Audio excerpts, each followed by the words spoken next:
Hello guys, तो jujutsu Kaisen season 3 का latest episode आ चुका है, एपिसोड 9। और इस एपिसोड में हमने देखा हिगुरुमा और यूजी के बीच की जबरदस्त फाइट को। और भाई क्या एनिमेशन क्वालिटी थी। इस एपिसोड में दिखाए गए इनके फाइटिंग कॉम्बैट्स और ये एपिसोड बहुत ही ज्यादा टॉप नॉच था। इसी वजह से ये एपिसोड अब तक का सबसे ज्यादा हाईएस्ट रेटिंग वाला एपिसोड बन चुका है, जिसने उस माकी वाले एपिसोड को भी पार कर दिया। कुछ भी कह लो, जुजुत्सु काइसेन सीजन 3 के जो एपिसोड है, क्रिएटिविटी और इसके एनिमेशन क्वालिटी के मामले में बहुत ही ज्यादा आउटस्टैंडिंग है। जहाँ पर जो ये एनिमेशन क्वालिटी का अपस्केल हुआ, ये बहुत ही ज्यादा जबरदस्त था। तो चलो इस एपिसोड के बारे में बात करते हैं। और अगर तुम्हें इस तरह के एनिमे एनिमेशन या मांगा से रिलेटेड कंटेंट पसंद है तो तुम मेरे चैनल को सब्सक्राइब कर सकते हो। मैं इस तरह के वीडियो बनाता रहता हूँ। तो बिना किसी तरह के वीडियो को स्टार्ट करते हैं।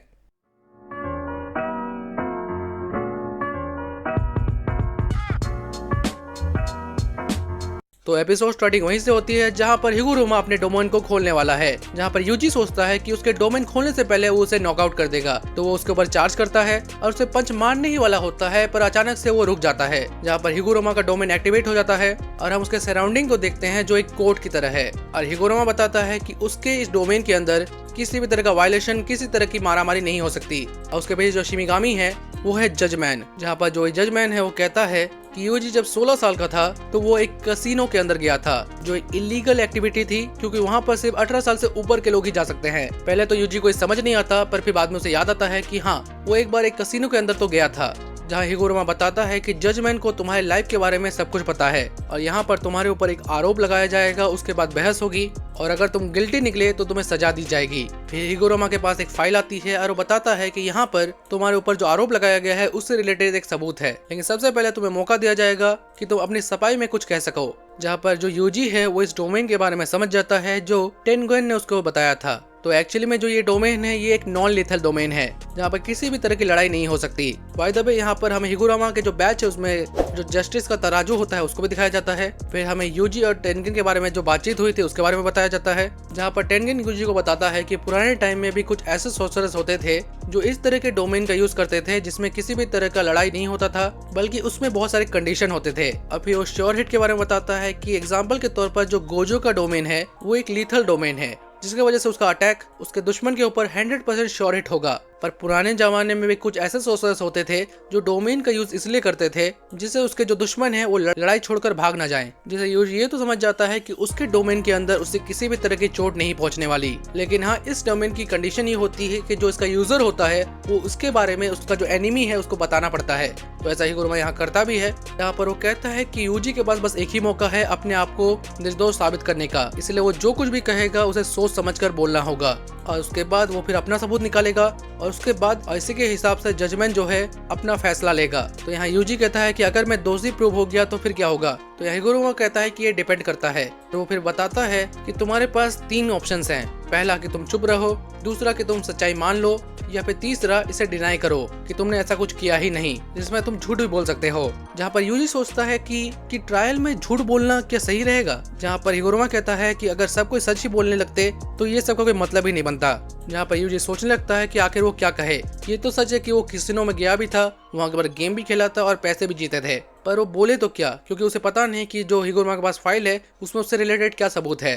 पहले तो ये सोचता है कि वो इसे मना कर दे, दूसरा ये सोचता है कि हाँ, कि वो कैसीनो के अंदर गया जरूर था, पर सिर्फ टॉयलेट को यूज करने के लिए, पर इसे खतरा है कि हाँ, इससे साबित हो जाएगा कि वो कैसीनो के अंदर गया था। जहाँ तीसरा ऑप्शन ये सोचता है कि वो सच बोल दे, पर इसे सजा उसे क्या मिलेगी। तो फिर वो ऑप्शन 2 के साथ जाता है, जहाँ वो कहता है कि वो कैसीनो के अंदर गया जरूर था, पर सिर्फ टॉयलेट को यूज करने के लिए। जहाँ पर हिगुरुमा उस फाइल को खोलता है, जहाँ पर वो एक फोटो निकालता है जहाँ पर यूजी एक एटीएम के सामने खड़ा था। ये देखकर यूजी भी हैरान हो जाता है कि जहाँ पर हिगुरुमा बताता है कि वो इस कैसीनो के अंदर जरूर गया था और वहाँ से वो उसने पैसे भी निकाले थे। यहाँ पर यूजी जो है गलत साबित हो गया, क्योंकि वो पैसा इसलिए निकाल पाया होगा क्योंकि उसने वहाँ गेम भी खेले होंगे, और जबकि वो 18 साल से कम था उस समय, तो इसका मतलब वो गिल्टी साबित हो गया। जहाँ पर वो सोचता है कि उसे डिनाई ही कर देना चाहिए था। जहाँ हिगुरुमा कहता है कि अगर वो कहता कि वो कैसीनो के अंदर गया ही नहीं तो ये सब कुछ साबित ही नहीं हो पाता। जहाँ हिगुरुमा कहता है कि जापान में गैम्बलिंग करना इलीगल है, जबकि तुम उस समय एक माइनर थे और आर्टिकल 130 के एक्ट के अंदर तुमने लॉ तोड़ा है। और ये चीज मेरे को समझ नहीं आई।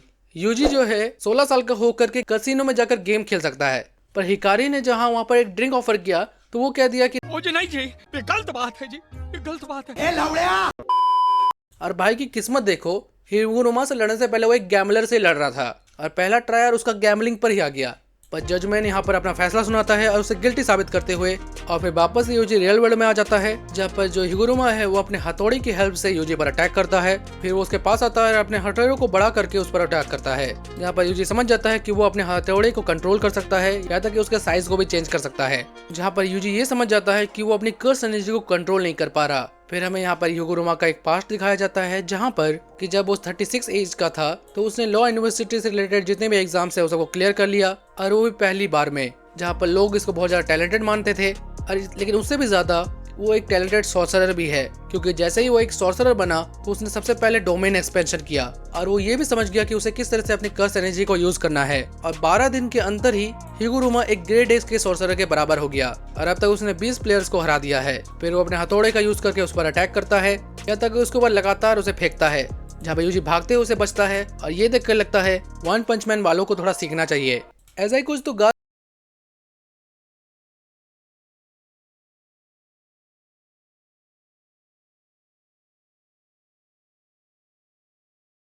जहाँ हिगुरुमा बताता है कि जब किसी को जजमेंट कोई सजा सुनाता है तो उसके अंदर की कर्स टेक्निक रिमूव हो जाती है, पर यहाँ यूजी के पास किसी भी तरह की स्पेशल कर्स टेक्निक नहीं थी, तो यहाँ पर जो जजमैन है उसने यूजी के कर्स एनर्जी को ही खत्म कर दिया।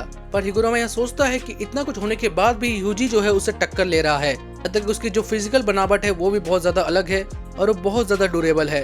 और वो पूछता है कि बिना कर्स एनर्जी के भी वो उसके सामने टिक कैसे रहा है।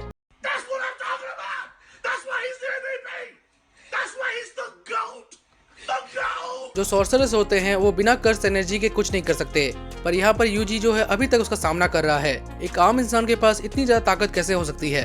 फिर यूजी के ऊपर हिगुरुमा अटैक करता है, जहाँ पर वो स्टेज में आ जाता है, फिर बाथटब को उसके ऊपर फेंकता है। फिर हिगुरुमा पानी से निकल करके अपने हथौड़े को बड़ा करके यूजी को क्रश करने की कोशिश करता है, जहाँ हिगुरुमा को लगता है कि भाई ये टूट भी सकता है कि नहीं, पर यहाँ पर यूजी की भी हालत खराब हो रही है। वो सोचता है कि ये सबसे वो कैसे निकल पाए, जहाँ पर यूजी का दिमाग चलता है और वो कहता है कि उसे फिर से रिट्रायल करना है, जहाँ पर हिगुरुमा समझ जाता है कि यूजी उसके डोमेन के बारे में समझ चुका है, जहाँ पर जो हिगुरुमा का डोमेन है जिसमें किसी को अगर सजा सुनाई गई है और उसे खुद से वो कबूल नहीं करता तो फिर से रिट्रायल कर सकता है। जहाँ पर जजमेंट जो है यूजी के ऊपर ये आरोप देता है कि उसने शिबुया में मास मैसेकर किया है, और ये चीज सुनकर यूजी जो है उसे एक्सेप्ट कर लेता है कि उसने ही शिबुया में कत्लेआम मचाया था। जहाँ पर जो जजमैन है वो पागल हो जाता है और गुस्से में कहता है कि तुम्हारे ऊपर डेथ पेनल्टी दी जाती है। फिर वो रियल वर्ल्ड में आते हैं, जहाँ पर हिगुरुमा का हथौड़ा एग्जीक्यूशनर स्वॉर्ड बन जाता है। और इसकी खूबी ये है कि अगर इसे वो किसी को भी टच करेगा तो वो खत्म हो जाएगा सिर्फ उसके टच से।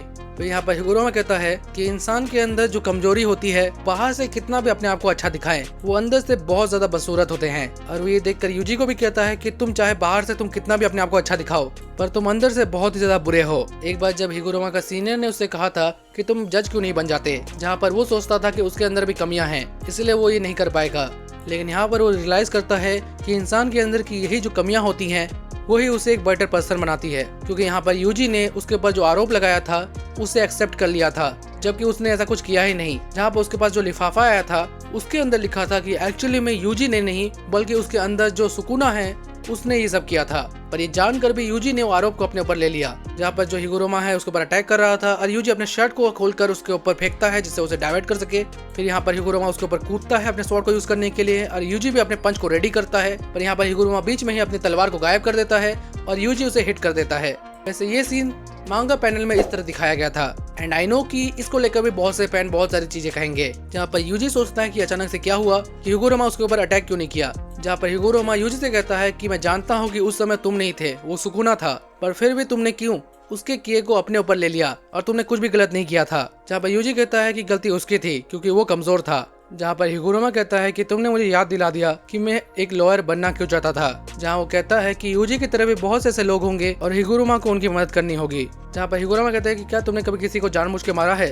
यूजी कहता है कि हाँ, तो यहाँ हिगुरुमा कहता है कि हाँ, दुख तो होता होगा, और ये रेफरेंस करता है स्टार्टिंग के एपिसोड को। यहाँ पर हिगुरुमा कह रहा था कि किसी को मारने से अच्छा लगता है, पर यहाँ पर हम उसके कैरेक्टर डेवलपमेंट को देखते हैं। बाय द वे तुम यहाँ पर यूजी की बॉडी को देखो, और भाई का मसल लॉस हो गया है क्या। बेचारा इतने लफड़े की वजह से अपने फिजिक पर ध्यान ही नहीं दे पा रहा है। बाय द वे हिगुरुमा अपने 100 पॉइंट से एक नया रूल भी ऐड कर देता है कि कोई भी किसी को अपना पॉइंट ट्रांसफर कर सकता है, और यूजी को एक पॉइंट भी दे देता है और वो वहाँ से जाने लगता है। जहाँ पर यूजी कहता है कि क्या आप हमारा साथ नहीं देंगे। जहाँ पर हिगुरोमा कहता है कि उसने जो है जैसे ही वो सॉर्सरर बना तो उसने कोर्ट के लोगों को मार दिया, फिर वो कलिंग गेम प्लेयर बना और यहाँ पर आके बहुत से सॉर्सरर्स को मारा, जिसकी वजह से उसको 200 पॉइंट हो गए।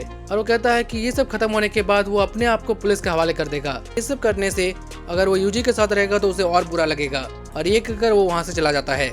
और यहाँ पर ये एपिसोड खत्म हो जाता है। तो भाई ये था एपिसोड, और अगले एपिसोड में हम टाकावा को देखेंगे। तो ये था वीडियो। उम्मीद है कि तुम्हें ये वीडियो देखने में मजा आया होगा। मैं मिलता हूँ तुम्हें किसी अगली वीडियो में, तब तक के लिए बाय।